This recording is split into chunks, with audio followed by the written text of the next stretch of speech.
Hey everyone, welcome back to my channel. My name is Sam. I hope you're doing really well. And on this channel, I like to talk about all things film, Blu-ray and physical media collecting. So as you could probably tell from the title of this video, it's just a sort of collection update, Blu-ray haul type thing of the things I've been picking up recently. There seems to always be at the moment sales from some of the major like Blu-ray labels out there, such as Arrow, Criterion, Vinegar Syndrome, etc, etc, and I've managed to pick up some stuff and I thought I'd share what those are with you.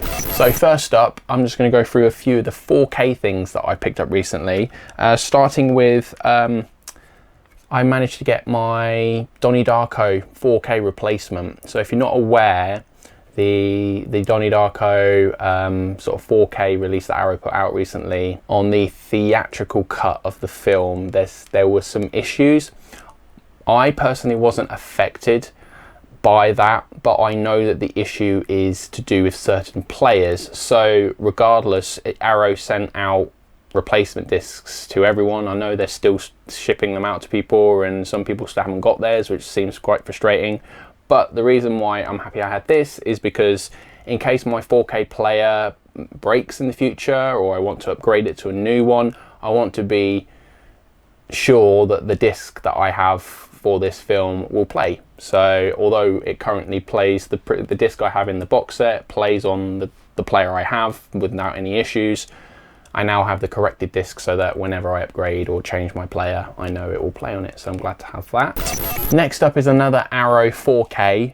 And I'm really happy that they decided to bring this film out and its sequel out separately, because although I'm a fan of the first one, the second one isn't one that I'm overly too keen on and I can't see myself ever watching it. So I was happy that I could get the 4K of this. I'm talking about Demons by Lamberto Bava. This is just like a staple of 80s horror and I'm so glad that I have this. I haven't actually watched this disc yet, but I know I like the film and I've heard good things about the transfer. So yeah, I'm excited about this. This is fantastic packaging as well. So we have the new artwork from Arrow on the front, and then on the back we have the original, which is fantastic. So these are sort of like the VSAs from Vinegar Syndrome. So it pulls down from the bottom almost like a VHS slip cover, which is quite cool. And then you get the 4K disc inside, which is awesome, and the wealth of special features in this one is superb. And yeah, so as I said, I'm not overly keen on the second one, so I'm glad that they decided to bring these films out separately in 4K releases so that I could actually pick up the one that I wanted to at a price that didn't reflect having the two films in 4K. So awesome. Next up is an import. I managed to get a copy of The Good, the Bad and the Ugly from Kino Lorber, and this looks incredible. There's been huge disputes over various releases of The Good, the Bad and the Ugly about the color grading and just other various technical issues with how people believe the film should look, which is very subjective at times, but a lot of people regard this as sort of like the reference level sort of version of the film. And what can I say? I don't really need to say much more about The Good and the Bad and the Ugly. It's a masterpiece. It's one of the greatest films ever made, and yeah, I'm glad to have it in my collection and it looks superb. Next pickup, so glad I got this really early. By the time this video comes out, this disc may be out, but as of talking about it in this moment, I know that this disc isn't out for another week or so, and I didn't even get a shipping notification from where I bought it from that it was on its way, and it came through my letterbox yesterday, in fact, and I was so excited I had to watch it last night. I'm talking about Akira Kurosawa's Ran. This film is amazing. A lot of people like to, you know, they have the hierarchy of where they rate Kurosawa films, which is very difficult. He has a very strong catalogue of films that he's made. And although many people regard like Seven Samurai as his best, it's a film that I think is a masterpiece and is really, really good. But there are a number of Kurosawa films that I rate higher than that one, just on a personal, you know, subjective entertainment and interest level. And Ran is one of those films. It is beautiful to look at. It's it's based on a Shakespearean tale, I believe, isn't it? It's King Lear. Yeah, it's King Lear set in feudal Japan. And yeah, this 4K disc is amazing. So I had one minor issue. There was a scene in the film where there's a lot of like sky and clouds in the background, and in the top corners of the film you could see a lot of pixelization. I'm not sure if that's to do with my player or my setup, or if it's a disc issue. I haven't found too many people who've had an early copy of this either to see if it's a common issue with the disc or whether it's something else. But the rest of the film played absolutely superbly. I couldn't fault it. It looks so good. Get some nice intact film grain, which is just beautiful to look at, and the colors really pop, and the restoration is fascinating, is really good. And there's a really short but really interesting 10-minute sort of mini documentary about the restoration process and what they had to do to get it to look as good as it does now.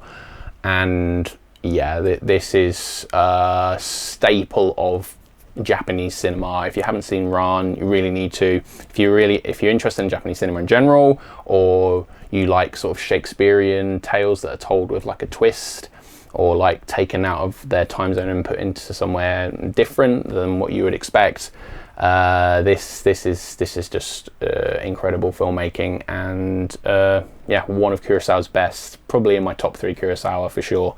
And so glad it got the 4K treatment from Studio Canal, and yeah, awesome. And my last 4K pickup came through literally about half an hour before I sat down to record this video, and again, this isn't out for a few days. I'm not sure if I'm going to be able to watch it too soon. I was hoping to watch it tomorrow, but it seems what my schedule's like.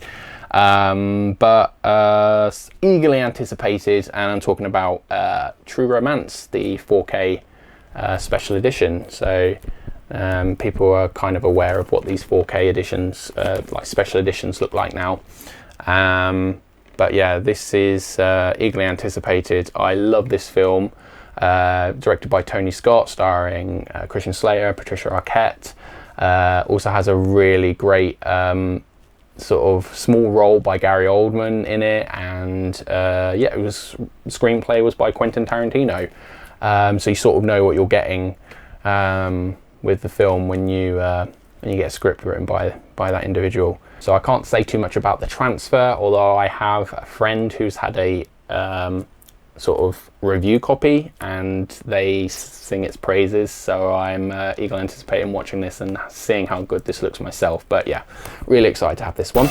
Next up, all my pickups are from the Camp Arrow Part 2 sale. So several times a year, it seems, Arrow have a sale. Last year at this time they had Camp Arrow sale, and most of their titles, apart from some that are quite new or have come out in recent months, are heavily discounted. So I managed to pick up a bunch of these, but I actually managed to pick up these in an actual brick and mortar store. I actually went to HMV while I was on holiday last week, which was a treat because there is no HMV in my city, and there isn't one that's like within a reasonable driving distance for the sake of going to browse shelves for films, which is something that I really enjoyed doing when I went into HMV the other week. And so much so I managed to pick up quite a hefty amount of discs here. But yeah, it was so nice to actually browse the shelves and pick stuff off and read the back cover, and sort of like being in a library for film. So that was a novelty for me. So the first pickup is an actual now defunct branch of Arrow Films, Arrow Academy title, and that is Aquarius.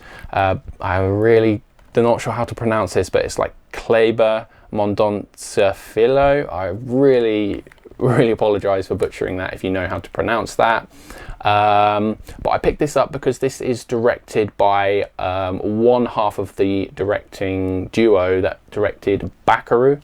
or Bacurau, yeah, Bacurau it's called, which is a Brazilian film that came out a couple of years ago and is highly underrated, and I don't see anyone talking about it. I actually managed to catch that film on Mubi when I had a brief subscription to that service, and it's something that I do want to pick up on disc, because Mubi have actually released a physical media copy of that disc now. I just wanted to see something else by that director, and this has got really good write-ups, and yeah, so I thought I'd pick it up for £8.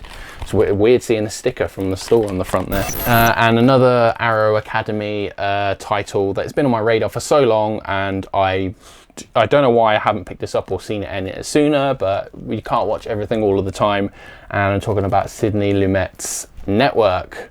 So yeah, looking forward to watching this one. The rest of these I think are Arrow Video titles that I picked up. And the next one is with a slipcover of all things, Found in the Wild, which I guess is a bit of a rarity. And I've heard my good friend Elliot Cohen talk about this on his channel a while ago. And this is White Fire. And I know that this has like a really good audio commentary by Kat Ellinger, who is just one of the best audio commentary people out there at the moment. So many different genres of cinema that she covers, and it's always insightful and really interesting to listen to her. So yeah, White Fire. Next pickup is one that came at the recommendation of Sarah from Amateur Filmies, from a video from ages ago, but I always keep like a mental note of things, and if I ever see it I go, oh yeah, this person at some point talked about it and they were really impressed, so it like spurs me on to want to watch it myself. And I'm talking about The Hounds of Love, or Hounds of Love. It's not The Hounds of Love, but yeah, I know this is loosely based on true events, maybe quite a tough watch in places. Anyone who I know who's seen it says it's a really good film, and one that's not really talked about again in the Arrow video collection. I guess it's because it's more of a modern film. I think it came out in like 2015 or 2016, something like that. So it's more and more of the modern films that Arrow have released, as they typically sort of focus on the older cult and horror films from, you know, 70s, 80s, etc. So yeah, Hounds of Love. Next up is a really great vampire film that I have seen before, but I think I watched it on streaming service like years and years ago. I was reminded of this film by watching the In Search of Darkness documentary, and I'm talking about Richard Wenks's Bamp. So yeah, this is just great fun, and just a classic 80s vampire film, and yeah, really great to pick it up for £8. Another film that was in the In Search of Darkness documentary that I hadn't seen before is Larry Cohen's The Stuff. This looks like a ball. I know it's meant to be like a social commentary on consumerism and just like blindly buying things and just excess and greed and things like that. At least what I gathered from the clips that I saw from the documentary. So yeah, I know this should be, knowing Larry Cohen from the few other films I've seen by him, this should be a really fun film. Next pickup is, I think, Matt or Sarah from Amateur Filmies. So if you're watching, Matt and Sarah, hi. A few shout outs to you here in this video today. Is a film called Lords of Chaos, and this is sort of loosely based on true events of sort of like the Norwegian black metal scene and some of the antics and like horrific things that happened around that music scene. So I'm quite into sort of extreme music, particularly on the spectrum of like metal and things like that, whereas maybe Norwegian black metal isn't my thing typically. I'm just really interested to see a dramatization of that scene that I'm familiar with. Yeah, I don't know how to describe it, but I know it's based on like things like this band that burned churches down in defiance of like religion and things like that, and they're very vocal about that in their music and stuff. But yeah, so I'm interested to see what this sort of based on true events. It says on the front here, based on truth and lies. Next up is a complete blind buy. I don't know anything about it apart from who's in it, and that is Black Rainbow. Saw it for £8, and it has Rosanna Arquette. Is that her name? Is that who's in it? Rosanna Arquette? yeah, Rosanna Arquette. She has a small role in Pulp Fiction, and she's also in Crash by David Cronenberg, which I watched like last year, and it was my favorite discovery of the year. Absolutely loved that film. But she's also in this, which sort of made me want to pick it up because I enjoyed her performance in that film. So Black Rainbow. Next up, Exorcist Part 3. Yeah, I've never seen the sequels to The Exorcist. I think the first film is fantastic. I know that the second film, I think it's called The Heretic or something like that, is meant to be pretty poor and doesn't really have a fan base at all, as far as I'm aware and my experience in listening or watching people talk about those films. But I know that this film, even by a lot of people, is regarded as better than the original film. Yeah, I know it's meant to have a really fantastic performance by Brad Dourif, who's like next level stuff in a lot of the films he's in. Like, he's almost sort of like a proto Nick Cage type person, if that makes sense. You might not agree with me on that, but I just think some of the intensity he has, and he's probably got a better track record of making great films, or not, I don't know, depending on your opinion. But yeah, this is a 2-disc edition. It comes with the theatrical cut and then the Legion, which is the director's cut. So yeah, awesome. Next up is Brain Damage by Frank Henenlotter. I've not seen this one either, but this was also on the In Search for Darkness documentary. So I'm sort of like trying to check off everything from that list. I follow like a letterbox list of all the films that are mentioned in that film, and basically I just want to be 100% on that, just to say I've seen them. Yeah, so Brain Damage, Frank Henenlotter. And saving possibly the best for last, I'm not sure, but we'll start off with this box set. It's been sort of packaged and re-released, and it's Kinji Fukasaku's Battles Without Honor and Humanity. So this is like a smaller, slimline version of the big box set that is long out of print and fetches a very hefty price. Arrow decided to repackage it. It doesn't come with any books or anything like that, and it has 2 films per case, which I'm not against that. Anything to save space, really. Like, I'm really running out of room in this room, so anything to sort of make things leaner is fine by me. As long as the discs are nice and secure inside, it doesn't bother me. But I've heard that this is like the Japanese version of The Godfather. I don't really like to make a straight analogy of that, but I know a lot of people regard it as like a really fantastic crime epic, akin to The Godfather. It's like, it is basically a Japanese version of American crime story. Really excited to watch these. I probably will watch them quite soon because I've been dying to get my hands on this, and now that Arrow repackaged it in a smaller, more compact, release, I'm happy to have picked this one up. And lastly is a set again that has been re-released. So this was originally on the Arrow Academy line, which is now defunct, and anything that was previously on Arrow Academy is going to be repackaged and put into the Arrow video packaging. So I've got the 4 films by Krzysztof Kieslowski, and it's called The Cinema of Conflict. So as you can see, it now has the Arrow video sort of logo, as opposed to what it was before. This again doesn't come with a book or anything like that, but it's just more slimline, and yeah, Kieslowski is one of the greatest directors of like modern times, fairly modern times. I think these films came out in like the 70s and 80s. Yeah, but the Decalogue is one of the best things I've ever seen, and I just wanted to delve more into his work, and Arrow re-releasing this was just a perfect time to pick this up, and I can't wait to delve into this. So that was just me sharing some of the things I've picked up recently. So there's quite a hefty haul, and I don't know how long it's going to take before I get through them all, but I think I will be prioritizing the Kinji Fukasaku set, and there's a few things in there that I'm going to save for more October time. Like, I watch horror all year round, as most cinephiles who love horror do, but I do like to sort of curate a a stack of films ready for the month of October that I know I'm going to sit down and like watch. So looking forward to saving some of those for then, and October will be here before we know it. And yeah, that's a wrap on this. If you've enjoyed this video, please consider liking it, leaving a comment below. Let me know what you've picked up in the sales recently. I know there's been a Barnes & Noble one in the States, and obviously we had the Arrow one and the Vinegar Syndrome one recently. And yeah, so yeah, until next time everybody, take care.